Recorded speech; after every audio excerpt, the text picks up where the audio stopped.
শাহবাগ বললেই আমরা আমাদের দেশের একটা বিশেষ ইতিহাসের কথা মনে করি। গণজাগরণ মঞ্চ খুবই বিতর্কিত একটা জনসমাবেশ হয়েছিল সরকারের পৃষ্ঠপোষকতায়। আমরা খুব অল্প কিছু মানুষ তখন এটার বিরুদ্ধে কথা বলেছি। এটা কিভাবে আসলে রাষ্ট্রের ক্ষতি করছে, রাষ্ট্রের স্ট্রাকচার ভেঙে একটা ফ্যাসিবাদ কায়েমের পথ হয়ে উঠছে, সেই আলাপ করেছি।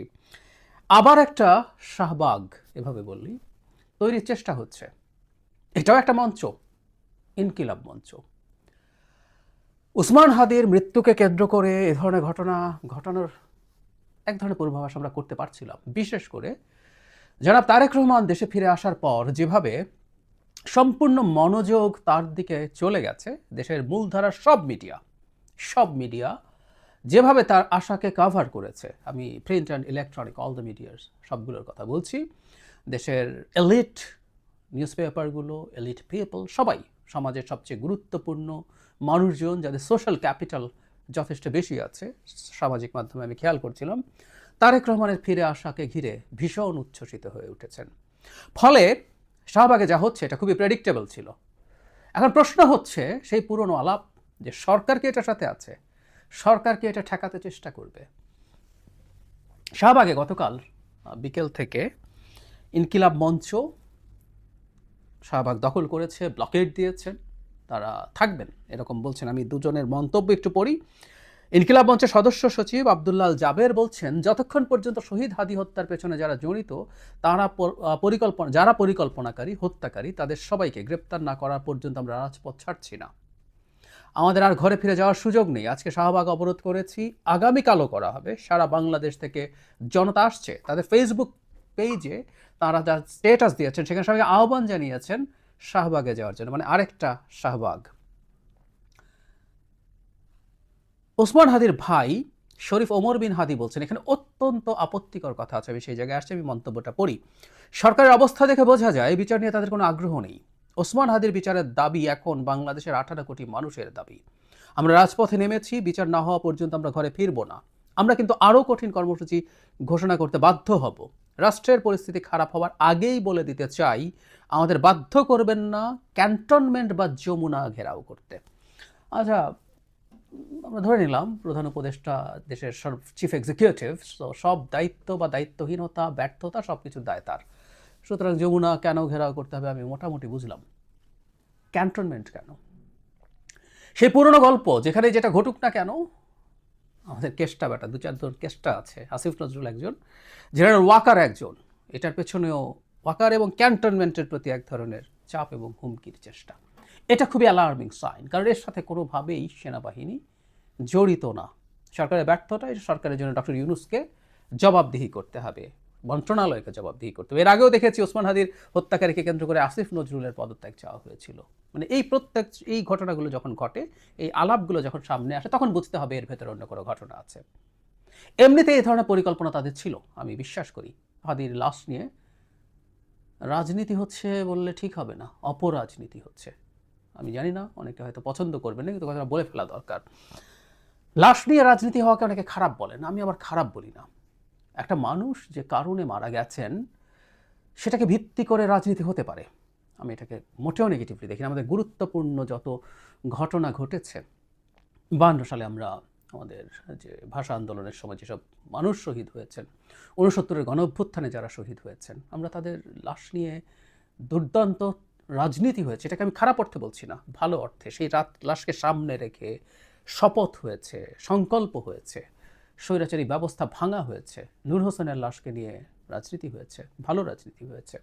কিন্তু অপরাজনীতি খুব ভয়ঙ্কর ব্যাপার। ওসমান হাদির ডেড বডিকে নিয়ে, তার মৃত্যুকে কেন্দ্র করে যে রাজনীতি হচ্ছে, এটা অপরাজনীতি, এটা রাজনীতিই না, রাদার আমরা এভাবে বলবো এটা ষড়যন্ত্র।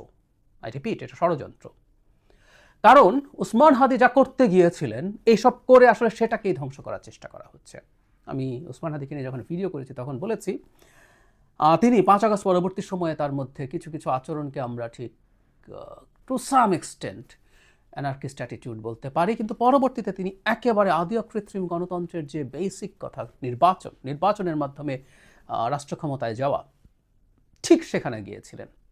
সব ছেড়ে ছুড়ে তিনি নির্বাচনী ক্যাম্পেইনে নেমে গিয়েছিলেন, তার মতো করে পাবলিক থেকে টাকা নিয়ে, ক্রাউড ফান্ডিং করে। মুড়ি বাতাসা খেয়ে মানুষের ঘরে ঘরে গিয়ে, ওনার তো অনেক টাকা ছিল না, তাই উনি এই কাজগুলো করছিলেন। নির্বাচনই চাইছিলেন। ইভেন তার মৃত্যুর পর তার বোনকে আমরা পত্রিকায় মিডিয়াতে বলতে শুনেছি, মিডিয়ায় বলেছেন, যেটা প্রায় সব মিডিয়ায় এসছে, ওসমান হাদির মৃত্যুকে কেন্দ্র করে যাতে নির্বাচন কোনোভাবে প্রশ্নবিদ্ধ না হয়, নির্বাচন যাতে কোনোভাবে পিছিয়ে না যায়, প্রভাবিত না হয়। অথচ আমরা দেখছি ওসমান হাদির মৃত্যুকে কেন্দ্র করে ঠিক সেই চেষ্টাটা করা হচ্ছে, এবং এটা ওসমান হাদির চাওয়ার সাথে সম্পূর্ণ বিপরীত। প্রথম আলো ডেইলি স্টারে যেদিন হামলা হয়েছিল সেদিন একই কথা বলেছি। ওসমান হাদি হামলা আগুন জ্বালানো দূরে থাকুক, ওখানে গিয়ে প্রথম আলোর সামনে জিয়াফত করা হয়েছে, গরু জবাই করে লোকজন গেছে, সেটার প্রতিবাদ করেছেন। প্রতিবাদ করে বলেছিলেন 10টা প্রথম আলো প্রয়োজনে বানাও, কিন্তু না, ওসমান হাদির নাম নিয়ে আগুন জ্বালিয়ে দেওয়া হলো প্রথম আলো ডেইলি স্টারে। ঠিক একইভাবে তিনি নির্বাচনের জন্য শেষ পর্যন্ত ক্রমাগত কন্টিনিউ করছিলেন, কিন্তু এটা সবচেয়ে বড় প্রবলেমের জায়গা, সেটা হচ্ছে এবার আবার তার নাম নিয়ে নির্বাচন বানচালের ষড়যন্ত্র চলছে। আর এটা হঠাৎ হয়ে গেল এভাবে মনে করবো না, এবং এটা প্রবণতা বাড়বে, কারণ জনাব তারেক রহমান যখন দেশে ফিরে এসছেন, অনেকগুলো ব্যাপার, শুধুমাত্র মিডিয়া, মিডল ক্লাস, এলিটস তাকে এন্ডোর্স করেছেন তার ফিরে আসাকে, এবং উনি বেশি ভালো করে ফেলেছেন। আসলে এটাও একটা প্রবলেম।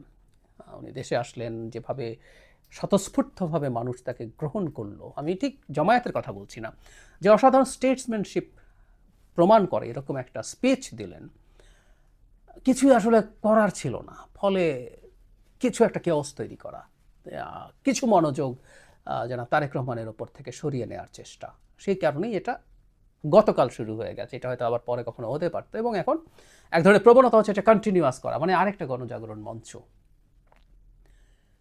খুবই অ্যালার্মিং। আমি সরকারের কাছে আসলে কতটুকু আশা করব, কারণ প্রথম আলো ডেইলি স্টারের পর এটা একদম স্পষ্ট, এটা আমরা দীর্ঘদিন থেকে বলছি, এটা এখন আরও মানুষজন বলছেন, নুরুল কবির বলছেন, এটা নাহিদ ইসলাম বলছেন, যিনি সরকারের অংশ ছিলেন, যে সরকারের একটা অংশের সমর্থন ছাড়া এটা হতে পারে না। ঠিক একইভাবে বলবো, শাহবাগের এই জমায়েত যদি কন্টিনিউ করতে পারে, এটা আমরা ধরে নেব সরকারের একটা অংশ এটা চাইছে, একটা অংশ টেকনিক্যালি, ডিপ্লোম্যাটিকলি বলছি, একটা অংশ যদি চায় এবং সেটাকে যদি নিউট্রাল না করা যায়, তার দায়ও প্রধান উপদেষ্টারই। সুতরাং এটা আসলে সরকারের চাওয়া হবে, ধরে নেব, যদি এই জমায়েতকে এখানে কন্টিনিউ করতে তারা দেন। নির্বাচনী তফসিলের পর জমায়েতের ব্যাপারে কঠোর নজরদারি এবং নিষেধাজ্ঞা থাকবে, কথা বলা হয়েছিল। এরপরও যদি এই ব্যবস্থা না নেওয়া হয়, তাহলে আমরা ধরে নেব ডক্টর ইউনূস সরকারও এর সাথে জড়িত আছেন। এভাবে আমরা পড়ব যে কোনো বিচারে, লজিক অন্তত তাই বলবে আমাদের সামনে। ওসমান হাদির মৃত্যু, তার মৃত্যুর পর আসামি ধরতে না পারার জন্য সরকারের ব্যর্থতা আছে, এটা আমরা মনে করি। কিন্তু আসামি যদি সত্যিকার অর্থেই ভারতে পালিয়ে গিয়ে থাকে, তাহলে এই পদক্ষেপ নিয়ে আসলে কি অর্জন করব আমরা? এটা একটা এনার্কি বা কেওস তৈরির বেশি কিছু না। সরকারের উপর চাপ তৈরি করা প্রয়োজন হতে পারে, আমাদের সরকার ঠিকঠাক মতো ফাংশন করে না, আই অ্যাগ্রি। কিন্তু শাহবাগ ব্লক করে যখন নির্বাচনের তফসিল ঘোষণা করা হয়েছে, নির্বাচনের পথে দেশ চলে যাচ্ছে, কন্টিনিউয়াস অবস্থান, এই জায়গাটা খুব ইম্পর্টেন্ট, এবং সেখান থেকে ক্যান্টনমেন্ট ঘেরাও করার আহ্বান ওসমান হাদির ভাইকে দিয়ে দেওয়ানো হচ্ছে। এগুলো প্রত্যেকটা প্রমাণ করে আসলে তাদের উদ্দেশ্য কি হতে পারে। প্রতীকী কিছুক্ষণ থাকলাম, চলে গেলাম, সেটা একটা ব্যাপার, মিছিল করলাম, যমুনার সামনেও প্রতীকী একটা অবস্থান যদি কাছাকাছি কোথাও করা যায়, করে চলে গেলাম। কিন্তু এই কন্টিনিউয়াস ব্লকেড খুব স্পষ্ট ইন্ডিকেশন দেয়। আমি আগেও একদিন বলেছিলাম, আমি জানি না বিএনপির সর্বোচ্চ নেতৃত্ব এটা বিবেচনা করছেন কি না, বিএনপিকে মাঠে আসলে শক্তি দেখাতে হবে। যারা এখানে এসব করছেন তারা আসলে সম্ভবত বিএনপি খুব দূরে আছে, বিএনপি কোনো কিছুতে গা করছে না, রা করছে না, সেটাই তাদের একটা বিরাট শক্তির জায়গা হয়ে গেছে। আবার কেউ কেউ হয়তো চানও বিএনপি মাঠে নামুক, যাতে তাদের মধ্যে একটা সংঘাত বাঁধিয়ে দেওয়া যায়। সো বিএনপির জন্য এটা একটা ভেরি টাফ ডিসিশন যে তারা মাঠে নামবেন কিনা। আমি মনে করি নামা উচিত, তবে ওই সতর্কতা রাখতে হবে যেন তার সাথে সংঘর্ষে জড়িয়ে পড়ার পরিস্থিতি কেউ না করতে পারে থাকা, এবং কিভাবে তার শক্তি প্রদর্শন করবে বিএনপিকে ডিসাইড করতে হবে। আর সরকারের উপরে চাপ, এটা খুব জরুরি, এটা চালিয়ে যেতে হবে যে এই ধরনের জমায়েত যেই করুক না কেন, সেই ব্যাপারে সরকার যেন কঠোর অবস্থান নেয়। এই জমায়েতের বিরুদ্ধে অবস্থান নেওয়া বা ব্যবস্থা নেওয়া মানে ওসমান হাদিকে অসম্মান করা না, বরং যারা এসব ঘটানোর চেষ্টা করছে তারা ওসমান হাদিকে অসম্মান করছেন, তারা তার লাশ নিয়ে অপরাজনীতি করছেন। এটা কোনোভাবেই রাজনীতি না, অপরাজনীতিও বলানো যাবে না, এটা ষড়যন্ত্র, পিওর ষড়যন্ত্র করছেন। তো নির্বাচনকে সামনে রেখে এই ধরনের ষড়যন্ত্র একটার পর একটা আসবেই, বিশেষ করে যখন তারেক রহমান চলেই এলেন। সবাই এখন নির্বাচনের দিকে লাইন্ড, সাধারণ মানুষজন, বিএনপির নেতাকর্মীরা, ইভেন আমি মনে করি প্রশাসন, পুলিশ, তাদের মধ্যে যদি কোনো সংশয় থেকে থাকে সব কেটে গিয়ে প্রত্যেকে এখন নির্বাচনের কথাই ভাবছেন। এই প্রেক্ষাপটে এই জিনিস হতে দেওয়া যাবে না। Full stop.